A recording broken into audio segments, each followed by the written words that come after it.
అసలు తుఫాన్ ఎలా వస్తుందో తెలుసా?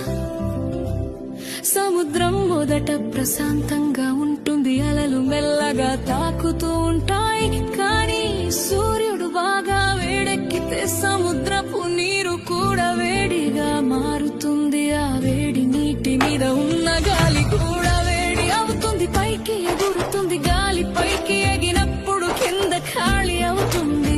అప్పుడు చుట్టుపక్కల చల్లని గాలి ఖాళీ నింపడానికి వస్తుంది. ఇలా గాలి ఎగరడం దిగడం మొదలవుతుంది. అలా తిరుగుతూ తిరుగుతూ ఒక పెద్ద చక్రంలా మారుతుంది.